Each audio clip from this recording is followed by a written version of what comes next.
This is Matt for Into Boxing. I am delighted to be joined by Sky Sports' Adam Smith. Adam, what an incredible weekend we've got. Liam Williams in his hometown against Chris Eubank Jr, a proper grudge match. What a way to kick off this year in February. Yeah, it's a wonderful fight, isn't it? It's a fight that I've been really looking forward to. A lot of people in the trade have called for this for a number of months, maybe even longer. And obviously we're sort of difficult to tie it all up because Chris is with Wasserman. We've got a great relationship with them now, with working with Boxer.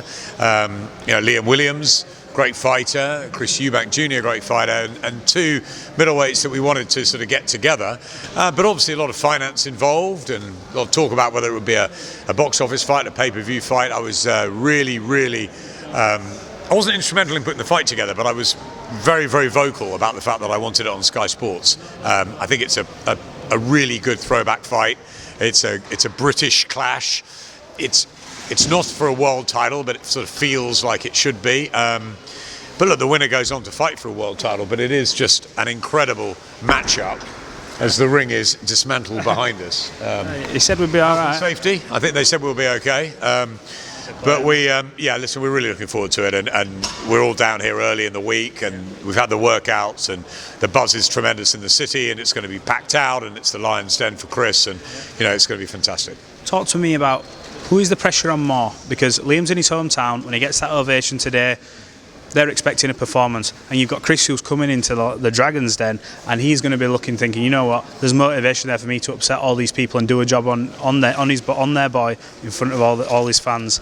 Who's the pressure on the most? There's more pressure on Chris in this fight because he's got it to prove. We believe in him. We think he's a real star. But we're just waiting for those starry nights, that real big performance. Of course, he beat James DeGale. He's had some really good wins. And then, the couple of defeats, which were Billy Joe, flip of a coin, Georgie got outboxed. And look, I've always thought that Chris would become a world champion at some stage. But he's 32 and he's got to get a move on. So I think the pressure is on Chris for this fight.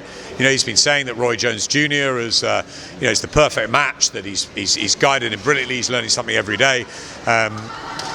You've got to remember and you've got to take into consideration that the sort of last 18 months he's had, the tragedy of losing his brother.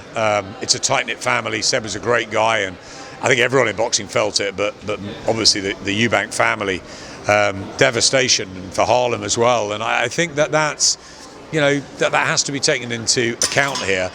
Chris shed some rust in Newcastle. It was difficult to sort of look at him then and judge him too much. I think he's got a very difficult fight ahead of him on Saturday against a live opponent in Liam Williams. Many people think Liam's going to win the fight, so this is the test for Chris. So the pressure's on Chris. I think Liam's actually looking pretty happy and relaxed, and a happy fighter's a dangerous fighter. He's got the fans with him. He's not going to want to let them down. He'll give it everything. Whether that will play into Chris's hands a little bit, who knows? But you've got Roy Jones in one corner, a true legend, and you've got a legendary trainer in many ways in the other corner, at Adam Booth, who knows Chris and who knows how to win fights in the way he wants to win them, in the way Adam wants to win them. Remember Valoev and Hay and the red and blue shirts and the cool Hay or the fiery Hay. He knows what he's doing, Adam. He's a very experienced and wise and savvy guy, and that's a big plus having him in Liam's corner, I think. And Dominic Ingle did brilliantly with Liam Williams, but ultimately he needed a change. He's got Adam. There's a little bit of history and obviously the spice with Harlem being in the camp. So, is that going to unsettle things? Chris is very focused, though, and I just think you're going to get two great gladiators going for it. They don't like each other. It's going to be the best guy wins on the night, but the pressure is more on Chris for me. I heard you say Clarissa Shields stole the workout today. I 100% agree. Came in red slippers. She flashing them for the cameras, brought her belts out, and the crowd reacted like I think she would have hoped for. Give her a great reception, like the champion she is. Undisputed champion, the GOAT, self-proclaimed GOAT. And difficult to argue that fact. Talk about getting Clarissa onto Sky Sports in the UK, and hopefully, obviously, her star will grow from here.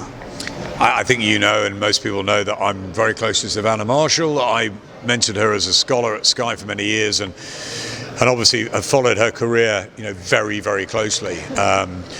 So, you know, speaking with my independent hat on here, obviously Savannah's part of the Boxer stable. I absolutely, as the ring's about to collapse, I absolutely love Clarissa Shields. I think she is a phenomenon. I mean, I think she's got the personality, the charisma, the star quality.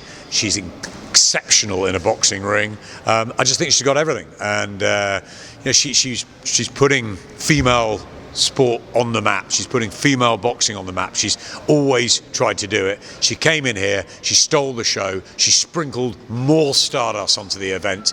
I am absolutely delighted. I said to Ben, I said, get Dimitri Salita and you talking, let's get Claressa Shields over to Britain. We saw her in London 2012, she won the gold medal for the second time in Rio. I love Claressa Shields. She's lost one fight, amateur or pro, and that's to Savannah Marshall. Yeah. Can Savannah do it again? First of all, Clarissa's got to get through Emma Cozen, unbeaten. Obviously she's levels above on paper, but Emma Cozen's got a fantastic opportunity to gate crash the big party here. And then Savannah fights and has a tough fight as well on March the 12th. So there's two semi-finals here.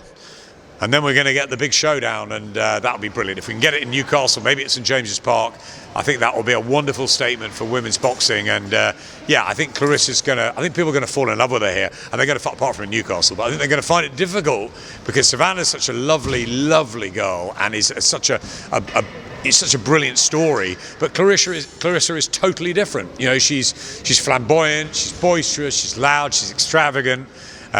She hangs with Floyd Mayweather.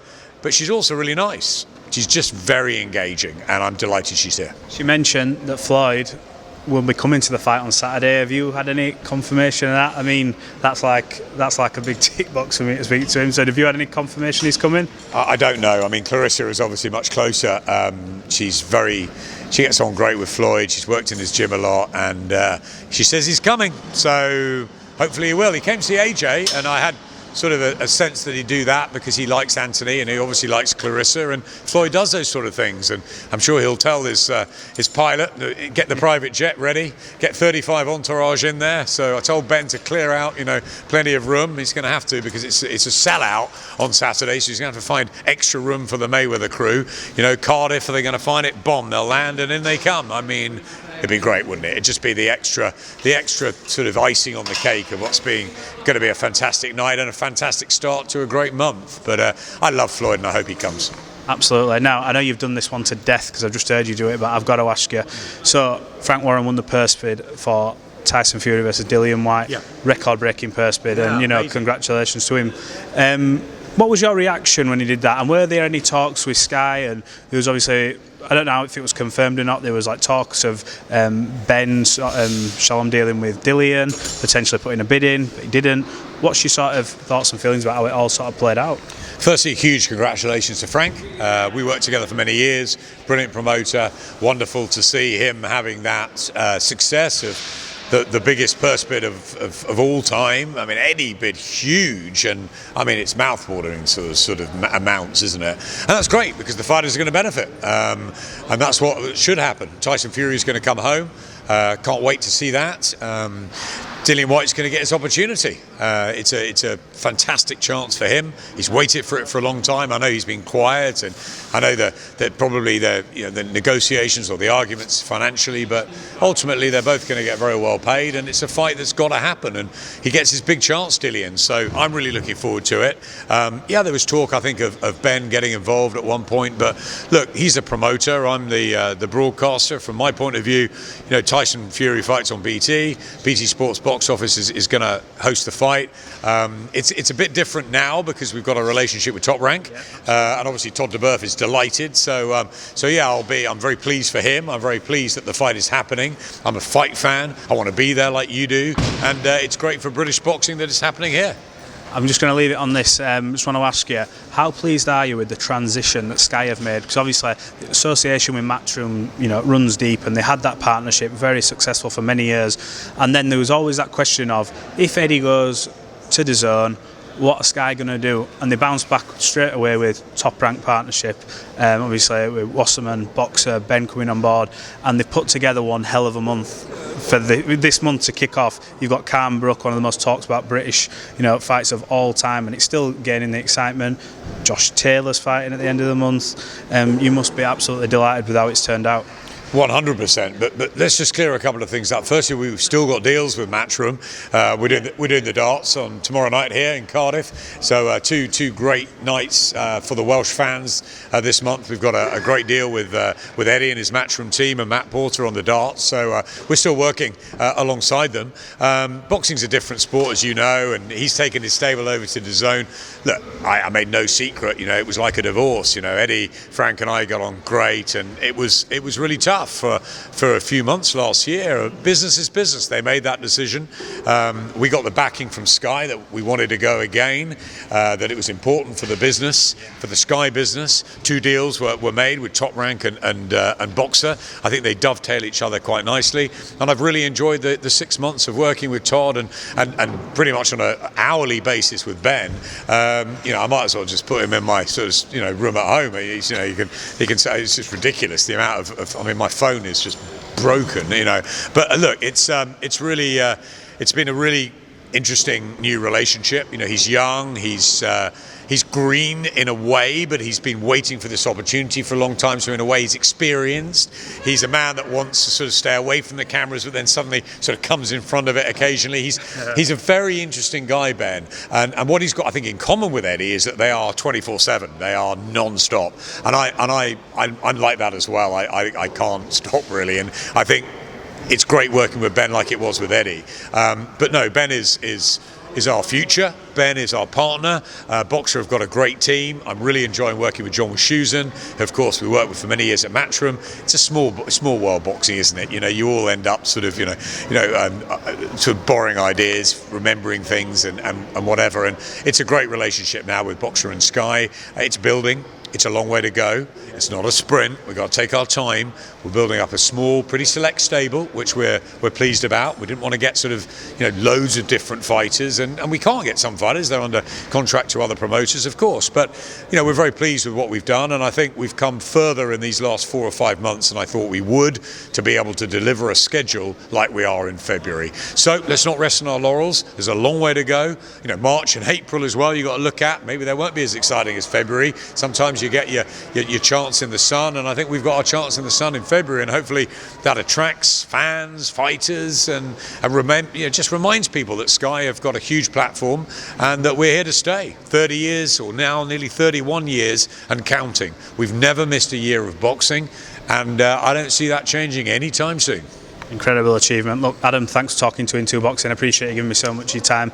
And yeah, we'll catch up later on in the week as well. Appreciate it. No problem at all. And just to say that I think the competition with DAZN, with BT and Frank, fantastic. So much fight, so much out there for the fan and the fighters. I think it's great, and I think only boxing can benefit from it. Absolutely. Appreciate your time, bud.